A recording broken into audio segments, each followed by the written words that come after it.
liberté d'expression libre des habitants. Nous souhaitons par la fabrication d'émissions audiovisuelles et sonores nous approprier les outils de production numérique pour réaliser un média qui nous ressemble, raconter avec nos mots, nos idées, nos envies, notre façon de voir. Merci à vous tous d'être venus si nombreux pour cette dernière de notre émission de ce cycle qui était le numérique qui nous entoure. Ok, d'abord ouvre le dossier.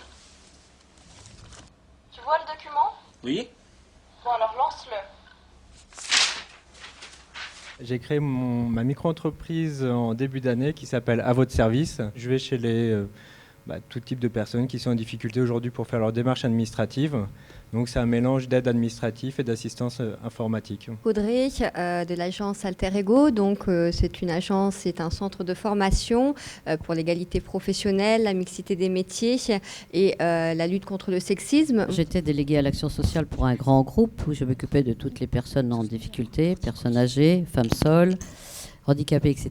Et je suis actuellement, je m'occupe aussi, j'aide les personnes en situation difficultés comme les Roms, les gens dans la rue, les migrants, etc., qui éprouvent effectivement qu'ils n'ont aucune possibilité d'avoir accès à Internet. Je travaille à la métropole Nice-Côte d'Azur et je suis en charge de l'inclusion numérique. Et j'ai été gentiment invité pour pouvoir parler de l'électronisme sur lequel on travaille en ce moment. Je vais essayer de vous présenter simplement la démarche au niveau de la métropole et ouvrir vers des solutions en fait. Parce que... En quelques mots, déjà, l'électronisme, c'est quoi ? C'est un mot valise, résultat d'une combinaison de deux mots. L'électronisme est un terme désormais retenu pour nommer l'électrisme numérique, qui est une difficulté à utiliser Internet dans la vie de tous les jours. Nous sommes en droit de nous interroger quant à l'isolement et l'exclusion d'une partie de la population qui ne maîtrise clairement pas l'outil d'Internet. Donc 23% des Français, comme je vous l'ai dit, donc 11 millions de personnes sont mal à l'aise avec le numérique. Le gouvernement envisage des services publics totalement dématérialisés en 2022. Donc c'est très très proche. Les conséquences sont clairement l'exclusion. Ensuite, il y a le langage administratif complexe, qui est pour certaines personnes rédhibitoire. Ensuite, nous avons la complexité des mots de passe. Donc ça, ce qui est quand même assez important pour tout ce qui est administration. Toutes les couches de la société sont touchées par l'électronisme, mais à différents niveaux. C'est-à-dire que, par exemple, les jeunes sont aussi touchés, mais ont plus de facilité à apprendre les leçons qu'on va leur donner. Les personnes un peu plus âgées ont besoin d'un peu plus d'accompagnement. Donc, justement, leur définition, c'est celle-ci. Donc, les réfractaires font carrément 100, c'est-à-dire miettes. Les occasionnels sont souvent jeunes et ne disposent pas d'une connexion permanente faute de moyens. Et les abandonnistes sont ceux qui ont tout simplement jeté l'éponge. Les personnes de retraités qui avaient très peu de moyens, donc qui n'avaient pas le matériel chez eux, ils étaient souvent, beaucoup nous disaient, on est à la merci un peu des petits-enfants qui nous la font payer cher. C'est vrai, pas toujours disponibles, etc. En plus, ils ont un problème comme lorsqu'on vieillit, on perd un peu la mémoire, on perd un peu la vue, donc les touches, ça glissait, etc. Donc ils n'y arrivaient pas, donc beaucoup ont fini par abandonner et se sentir un peu exclus. Le problème, c'est que beaucoup ont perdu de leur droit à la retraite parce que maintenant, quand on reçoit son papier retraite, on lui dit connectez-vous sur le site, etc. Et donc, on a rencontré des gens qui avaient perdu quand même des trimestres. La même chose pour les femmes, pour beaucoup de femmes seules avec enfants, donc qui n'avaient pas les moyens d'avoir l'informatique, qui n'avaient pas les moyens d'eux et qui étaient dans des situations psychologiques assez fragiles et donc qui, elles aussi, avaient abandonné toute recherche, etc. et qui étaient devenues des assistés, alors que on aurait pu faire un petit peu mieux pour elles. Les Roms, pour qu'ils soient inclus dans la société, il faut qu'ils aient un travail. Donc on a pris un rendez-vous chez Pôle emploi parce qu'il fallait qu'ils soient sur Internet. Et comme ils vivent dans des camps, là, il est évident qu'ils n'ont pas de... Donc on est allé à Pôle emploi, donc elle aura rempli devant eux. Et après, elle leur a dit, vous allez recevoir un mail. Enfin, ils ont reçu un mail, on ne sait pas où. Donc ils ont perdu leurs droits, donc il a fallu qu'on y retourne nous. Enfin, ça a été très très compliqué. Et alors que... Et ça, c'est un droit fondamental parce que ces gens-là avaient un travail. Enfin, après, on trouvait un travail, mais tout seul. C'est-à-dire que, si vous voulez, le Pôle emploi ne servait à rien, l'ordinateur ne servait à rien, mais ils sont assez peu nombreux. Je pense que s'il y avait des façons de les aider un petit peu plus sur le terrain, parce que beaucoup de travail, ils avaient aussi beaucoup de problèmes avec l'école. L'école, elle leur demandait des papiers, etc. Eux, ils avaient rien. Enfin bref, c'était assez difficile. On a, par exemple, aussi sur les SDF, donc c'est difficile d'avoir leur numéro de sécurité sociale, etc. Mais je veux dire, avec de la patience, moi j'en ai quelques-uns qui sont venus à la maison, on a fait les dossiers, ils ont récupéré les droits sociaux, ils ont eu, etc. Donc ça veut dire que En fin de compte, c'est tous ces recalés un petit peu de l'informatique qui sont des gens en situation de précarité. Au niveau du public avec lequel je travaille sur plusieurs dispositifs. Donc le Club Expérience, qui a un dispositif uniquement que de femmes seniors, un public avec des réfugiés politiques, avec aussi des problèmes socio-professionnels. Et c'est vrai que le constat aujourd'hui, c'est la démarche qu'on demande à faire pour intégrer finalement des droits. Ce qui fait qu'on passe que ce soit la CAF, que ce soit Pôle emploi, que ce soit aujourd'hui, quel que soit en fait le logement, etc. Certes, il y a une assistante sociale, certes, il y a les enfants, mais c'est vrai qu'à un moment donné, on parlait de confiance en soi, on a besoin aussi, à un moment donné, de s'estimer, de se valoriser et d'être un peu autonome. Et l'outil numérique, aujourd'hui, est essentiel, quelle que soit la démarche. Tout simplement, comment faire une inscription sur Pôle emploi, comment joindre un CV pour pouvoir répondre à une offre d'emploi. On parle, l'électronisme, c'est le fait d'être illettré, mais de manière informatique. Et autant les personnes illettrées, généralement, on en côtoie, mais ce n'est pas quelque chose que les gens vont parler, puisqu'en fait, c'est lié au fait d'avoir été ou pas à l'école, d'avoir suivi un cursus. Mais aujourd'hui, l'électronisme, ça peut toucher des personnes qui ont fait des études, qui ont eu des fonctions importantes dans leur vie, et aujourd'hui, qui se retrouvent démunis. Le second point, c'est aussi, là, on parle c'est vrai, des publics marginalisés, donc qui sont déjà en souffrance, exclus d'une certaine façon. Le mot électronisme, c'est marqué dans le diapo, a émergé à l'époque de Lionel Jospin en 1999. Donc depuis 1999, on s'aperçoit qu'on a l'impression qu'il y a beaucoup plus de personnes qui sont vraiment en frein numérique ici. Et il y a moins de personnes humaines pour conseiller et accompagner les personnes, quoi. Ici, dans la région, le conseil régional subventionne des endroits pour aider justement contre la fracture numérique, ce qu'on appelle la fracture numérique, avec les ERIC. C'est établissement régional, j'ai plus le terme exact, Internet citoyen. Il y a aussi les EPN, il y a plein d'endroits qui existent. Quand j'entends parler des cartes grises, quand même, le conseil départemental a mis en place de la médiation numérique pour pallier justement à ce manque. Il y a quelqu'un qui est embauché au conseil départemental au service des cartes grises. C'est pas parce qu'on fait des démarches numériques que on va enlever l'humain. Donc, où ils vont? Ici, je te parle dans la localité. Alors, tu as à l'Ariane le PIMS, alors elle se retrouve avec tout le monde qui déboule pour les papiers, le truc de la sécu, le machin, le chose. En finale, ils ne sont pas non plus si nombreux pour accompagner. Après, nous, le Hublot, on a l'accès libre, en effet, le mardi après-midi et le vendredi après-midi. Mais moi, ce que je constate, c'est que quand même, les gens réclament de l'humain. Pas de faire à la place, de faire avec, puisqu'il faut qu'ils soient autonomes en 2022, ça sera mort. Moi, j'entends ce que vous dites, effectivement, il y a des endroits, mais cet après-midi, j'étais à l'Ariane pour le problème de logement. Et ce sont les assistantes sociales qui sont venues me voir pour que je puisse faire sur Internet et que je puisse sortir les documents, parce qu'elles ont de moins en moins aussi, elles, de problèmes. Donc, je veux dire, il y a quand même les endroits existent, mais pas suffisamment et pas suffisamment connus, parce que quand vous nous dites d'aller sur Internet, là, les gens qui ne vont pas sur Internet, ils ne vont pas les trouver. Alors, moi, j'ai juste essayé d'être un peu autonome, sauf que je n'y suis pas arrivé. Après, dans mon cas, je ne vais pas appeler l'assistante sociale en disant « Bonjour, j'ai un problème, je n'arrive pas à faire ma carte grise. » Voilà. Erwan, je pense que ce qui te paraît évident pour toi n'est pas évident pour tout le monde et que ta logique de recherche n'est pas celle de tout le monde et qu'il faut pouvoir entendre que des gens soient dans la difficulté, même si des solutions sont proposées, mais elles ne sont pas proposées à tout le monde et pour tout le monde. Les communications ne sont pas faites pour tous les publics, pour tous les niveaux de langage et de difficultés sociales. Donc, on ne peut pas affirmer avec autant d'autorité que les solutions sont à portée de main pour tous. Je suis désolée. La personne qui a besoin d'avoir un accompagnement, puisque comme elle veut être autonome, en tout cas, il faut qu'elle soit autonome, puisque son papier, elle va devoir le refaire le mois prochain. L'idée, c'est pas de faire à la place d'eux. Je vais aller un peu dans votre sens. Effectivement, des solutions existent. Elles ne sont pas visibles de l'évaluation qu'on a faite, et tout à l'heure j'essaierai d'expliquer la démarche dans laquelle nous sommes à la métropole Nice Côte d'Azur. Les solutions existent, mais elles ne sont pas visibles, ça c'est la première chose. Et puis en plus, tout part un peu dans tous les sens. Et la structure même d'Internet l'explique. Internet change complètement notre façon d'évoluer, notre façon de communiquer, notre façon de nous mettre en réseau.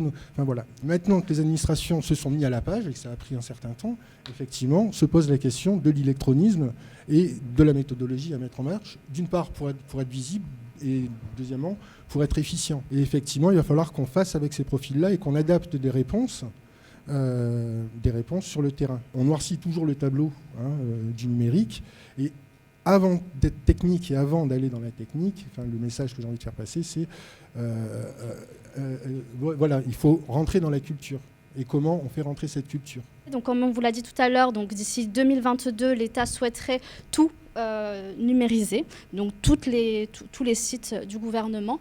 Les citoyens devaient pouvoir être sur la même ligne. Donc, pour cela, ils ont mis en décembre 2017, ils ont lancé la stratégie nationale d'inclusion numérique, destinée à venir en aide aux laissés-pour-compte du numérique. Le souci, c'est que ça ne fonctionne pas. Même les jeunes, où tout le monde disait, les jeunes, ils ont le smartphone, ils maîtrisent, mais quand il faut créer un email et faire les démarches sur Pôle emploi, sur la CAF, c'est pas forcément si simple. Et donc, ils se sont dit, ah ouais, franchement, le constat, ça s'annonce compliqué, il est alarmant. Et donc, ils ont contacté des forces politiques, des associations, des entreprises. Et cette semaine est paru, donc c'est un livre blanc avec des solutions. Former également les personnes, ce qui est essentiel. Également rouvrir certains guichets d'accueil. Il y a quelqu'un, je crois, maintenant qui est consultant, qui a travaillé chez Orange. Et lui, il dit que maintenant, on fera tout par la voix, ça sera super. Donc, vous aurez Germaine chez elle, elle doit faire sa déclaration d'impôt. Va dire, moi, j'ai ma retraite, j'ai tant, j'ai mon appartement que je loue à Saint-Tropez, il m'a rapporté tant. Et si Germaine, elle est un peu inquiète, elle ne sait pas faire, ce sont des assistantes vocales qui sont capables de déceler les émotions.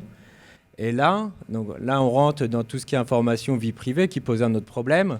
On voit que Germaine, elle est inquiète, elle est en stress. Et là, normalement, une personne réelle prend le relais de l'appel. On part sur d'autres problèmes, là, par exemple, la protection des données personnelles et autres. Pour moi, la solution, en fait, le problème, c'est un problème général, c'est recréer du lien avec ses voisins et autres, et que, naturellement, aller s'enquérir de comment est l'ancien à côté, comment est la personne qui vient d'Angleterre, vient de s'installer, et c'est à partir de là qu'on va vraiment aider les gens. Je ne crois pas qu'en mettant un guichet d'accueil partout, ça va tout solutionner, parce que le problème, il est protéiforme. Peut-être que ce n'est qu'un ressenti personnel, mais quand on dit que les personnes qui subissent l'électronisme le disent facilement, ça dépend, à mon sens, des profils. Vous allez avoir des gens avec des compétences, des gens qui ont des postes à responsabilité, qui vont vous dire très fièrement « mais moi, je ne sais pas envoyer un email ». Mais par contre, les personnes qui sont déjà en fragilité par rapport à l'écrit, qui sont déjà en difficulté, à qui on demande maintenant de remplir des dossiers en ligne, ne vont pas vous dire, quand elles vous appellent, vous, intervenant du service public, elles ne vont pas vous dire « ah oui, mais moi, ça, j'y arrive pas ». Ce qui se passe actuellement, et qui n'a pas été évoqué pour l'instant, c'est que ça fait 2 ans que, en ce qui concerne la scolarité, les demandes de bourse se font en ligne. Les établissements doivent pouvoir aider les personnes à le faire. Les établissements ne le font pas tous. Il y a des lycées, il y a des collèges où on perd des boursiers parce que les gens n'arrivent pas à remplir ça. Second problème, quand vous êtes intervenant du service public, vous n'avez pas la main sur le logiciel. Si votre enfant il n'est pas en collège, vous ne pouvez pas aider la personne à faire sa demande de bourse de collège parce que vous ne pouvez pas naviguer librement dans le logiciel, vous. Et si on n'est pas parent d'un enfant dans le même niveau scolaire ou si on n'est pas parent d'un enfant, on ne peut pas aider les gens parce qu'on n'a pas la possibilité de visualiser les écrans. Encore une fois, c'est un public qui a des freins, que ce soit au niveau de la mobilité. Quand j'entends tout à l'heure Monsieur Erwan dire voilà, il a qu'à aller à Nice Centre, etc. Mais quand il y a des personnes qui ne sont pas mobiles, Nice Centre, c'est déjà psychologiquement toute une démarche à faire, etc. Je suis dans la com, le numérique, je le gère, mais des fois, il y a des trucs, j'ai la flemme ou j'ai pas envie de mal faire, aller chercher des trucs un peu particuliers dans les ordinateurs. Moi, j'appelle Apple, je leur dis voilà, je cherche ça. Où est-ce que c'est ? En 5 minutes, ils ont pris la main de mon ordinateur Et si c'est pas eux qui le font, ils m'expliquent en 3 minutes où est-ce que je dois cliquer et faire pas à pas des manipulations. Et je les paye pas, j'ai juste acheté un produit chez eux. Je leur paye pas un abonnement pour ça. Alors comment ça se fait que l'État qui fonce droit vers le numérique ne pense pas à des solutions que des multinationales ont pensé il y a déjà plus de 5 ans? Le problème, il vient des licences, en fait, et donc des réseaux en eux-mêmes. Et on est effectivement sur des logiques commerciales, avec un Apple qui sait très très très bien optimiser, on va dire, de ses produits, qui est une grosse force, on va dire une grosse force de frappe sur les marchés financiers. Et donc, effectivement, ils ont des solutions clés en main pour un public spécifique, dans un cadre spécifique sur lesquels ils vont les amener et sur lesquels ils vont créer une dépendance. On n'est pas sur les marchés. Enfin, moi, je vais parler pour la métropole Nice-Côte d'Azur. Elle ne touche rien, elle ne va pas sur les marchés. Donc, on va marcher sur des subventions, on va marcher avec un public particulier. Ce public, en général, ce sont les plus fragilisés. Dans le cadre du service politique de la ville dans lequel je suis, donc dans les quartiers prioritaires, ce qu'on appelle, ça n'intéresse personne. Et ce sont les laissés pour compte. C'est pour ça d'ailleurs qu'on parle de fracture numérique, etc., etc.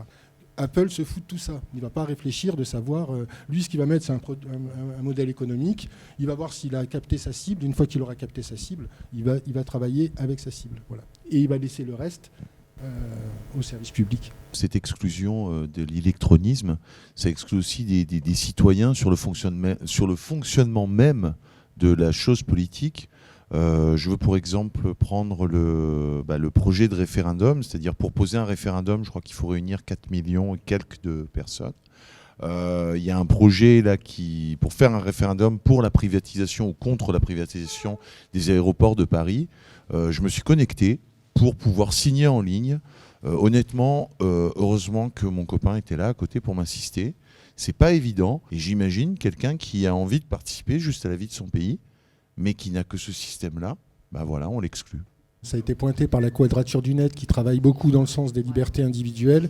Et effectivement, il y a des problèmes, ça pose problème en fait. Ce n'est pas le reflet des produits qu'on peut faire au jour d'aujourd'hui. Il y a un petit côté ultra pessimiste et ultra noir qui me gêne un peu parce que le monde est en profonde mutation, bien évidemment.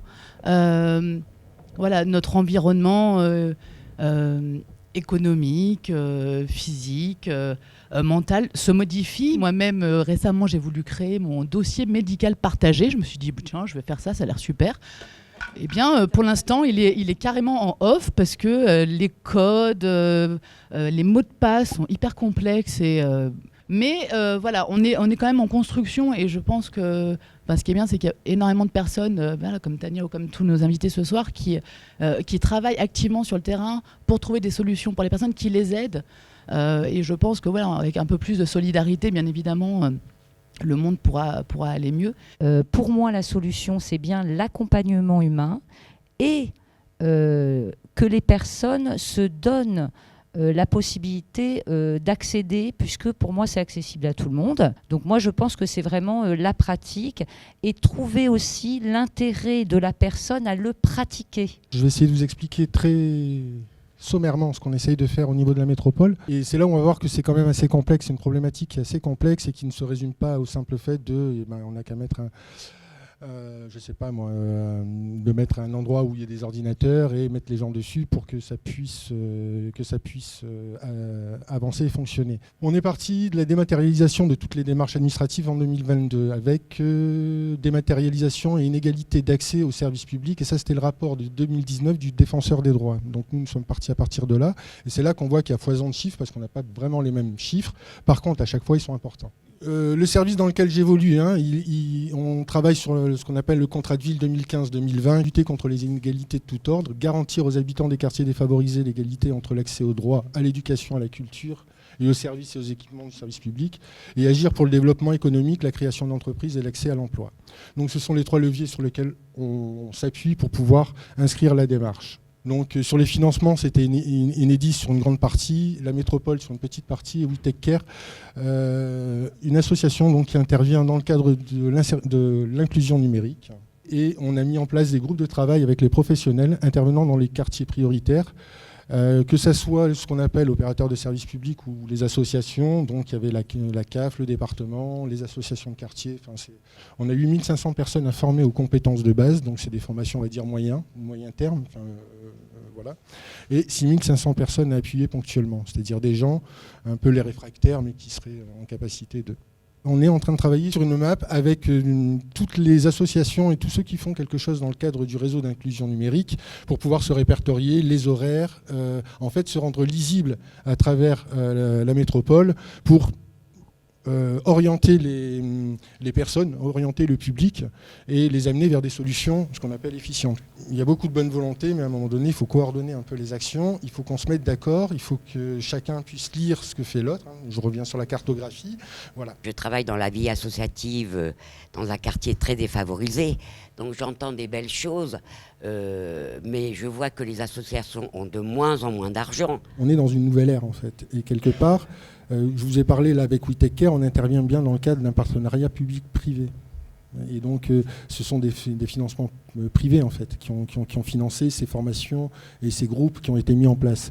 Donc, on est dans ces recherches-là, dans ces recherches de solutions aussi au niveau financier, mais pour ça, il faut qu'on soit structuré. Faire une espèce de carte où, pour nous, professionnels, ça pourrait nous permettre de voir quels sont les lieux où il y a un accès public à Internet, quand et où sont les ateliers, puisqu'il y a un réel problème d'information aussi.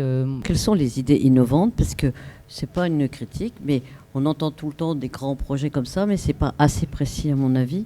Alors comment vous allez procéder? Est-ce qu'il y a une méthodologie ou ce sont des vœux que vous avez? Comment vous allez procéder? Par exemple, là, tu parlais, toi, du monde associatif qui est en difficulté, mais on ne va pas déshabiller, mais je veux dire, le monde... est-ce que vous connaissez vraiment, est-ce que la ville connaît vraiment les difficultés des gens? Est-ce que toutes ces personnes qui sont exclues du numérique et exclues de la société, est-ce que vous allez les voir? Est-ce que vous allez voir les associations? Comment vous allez procéder? Ce sont les associations et les services publics. C'est-à-dire, alors, on travaille avec la CAF, on travaille avec le département. Avant, on avait l'État avec la préfecture. La CARSAT, on n'a pas réussi, mais la sécurité, alors je ne sais plus, il y avait quelque chose avec la sécurité sociale, je ne sais plus. Et puis ensuite, et ensuite il y a toutes les associations. Donc en fait, ce qu'on appelle, on fonctionne sur des groupes ouverts et toutes les associations de quartier sont invitées et comme on est groupe ouvert en fait et comme on est sur une réflexion de l'inclusion numérique, pour l'instant cantonné sur les quartiers prioritaires, mais comme je disais tout à l'heure, il y a 180 000 personnes à accompagner, à former ou ponctuellement ou dans le temps. Et donc il y a des prises de conscience qui sont en train de se faire concrètement. Et donc de travailler parce que là-bas il y a des besoins en termes de connexion, etc. Et on travaille là pour le coup avec Turin ou Gênes, je ne sais plus, sur un logiciel d'accompagnement. Donc il y a des choses concrètes qui sont en train de se mettre en place. Ma question elle était plus précise, je veux dire, vous allez donc rencontrer les assos de quartier, etc. Mais il y a des gens qui sont complètement exclus de tout ça. C'est eux qu'on va aller chercher. Justement, parce que, attention, le service politique de la ville, et c'est pour ça que je suis resté cantonné à la politique de la ville et aux quartiers prioritaires, c'est de travailler avec ceux qui interviennent déjà auprès de ce public qui est marginalisé. Mais je veux dire, les associations, enfin bon, moi je faisais partie du monde associatif depuis très longtemps. Moi j'ai noté qu'ils ont diminué énormément. Enfin, je veux dire, moi j'ai eu des associations pour l'alphabétisation, les choses comme ça. Il y en a de moins en moins. Donc, je veux dire, vous le savez, ça. Cette thématique, les choses concrètes, on a besoin de choses concrètes.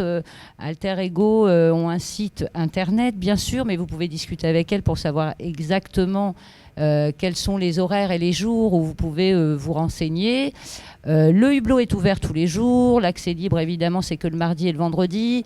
Après, il y a plein d'autres quand même actions sur le territoire. On n'est peut-être pas très informé. Peut-être que ce fameux site pourra davantage nous aider et y voir plus clair. Puisque moi, ce que je constate, c'est il y a quand même beaucoup de choses, mais je suis professionnelle. Et donc, je reçois parfois les infos par mail. Et pour une personne, en plus, qui est isolée, qui a du mal et qui a peu de confiance en elle, c'est très compliqué de connaître les codes de notre administration française. Et bien sûr, l'année prochaine, il y en aura encore. On ne peut pas vous dire sous quelle forme. Peut-être qu'on fera les émissions dans l'espace public. Des habitants, nous souhaitons, par la fabrication d'émissions audiovisuelles et sonores, nous approprier les outils de production numérique. Aussi, une ouverture vers l'extérieur, grâce à une diffusion Internet, donner à voir une véritable image du quartier, devenir le média. Ligne 16.